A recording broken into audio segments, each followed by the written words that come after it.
We will find you. That is the message the U.S. has sent to the terror network responsible for Tuesday's attacks. But it is vast, it's underground, and it stretches around the globe. So just how do you track the operatives down?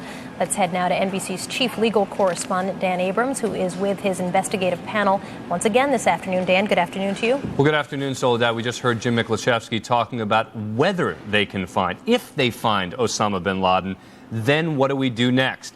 Well, the question that everyone's asking is, can we find Osama bin Laden? I'm joined by Joe Cantamessa, who is a retired special agent with the FBI. He was in charge of special operations in the New York office in 1993 when the World Trade Center was bombed. Michael Cherkasky is president and CEO of Kroll, Incorporated, a private investigation company. Michael was also a prosecutor in the first World Trade Center bombing case. Joe, let me start with you on, first of all, can we find bin Laden? But more specifically, how can we go about doing that? Now, I'm not asking you, obviously, to disclose sort of secrets as to how the U.S. might go about doing that.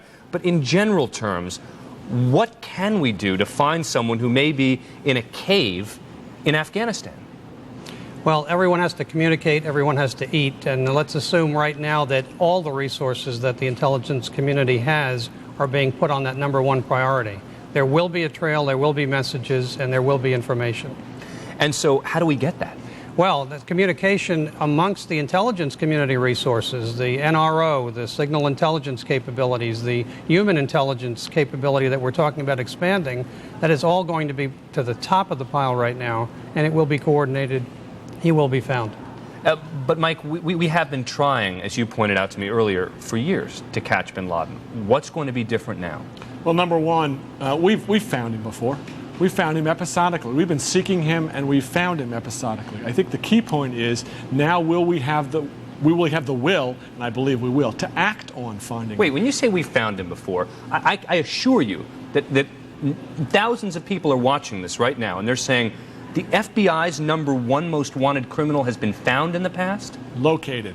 You understand where he is at a specific given time. Doesn't mean you, in fact, can necessarily act, or how are you going to act? Are you going to send in planes? Are you going to send in missiles? Why didn't we?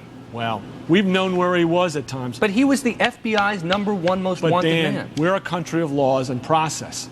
And, in fact, this hasn't been a war until now. We've, in fact, had very clean hands. We haven't wanted to get them dirty. It's going to change, but we've been able to find him before. Have we been able to extract him and bring him back to the United States? No.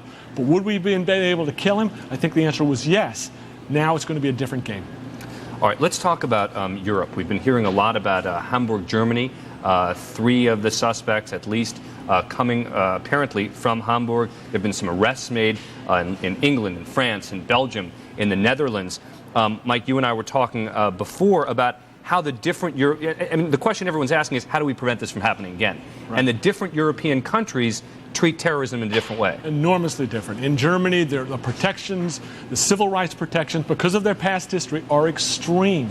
And so it's a very fertile area for potential terrorists. But France? France is, in fact, they have a very harsh focus. They do enormous surveillance. They have magistrates who are sitting day in, day out. Got to wrap it. But you also pointed out to me that in France, they actually were able to avoid an attack on the Eiffel Tower, a very similar attack. We'll talk more about that throughout the day as I'm joined by my legal panel and we go over the issues that keep coming up. Soledad, back to you.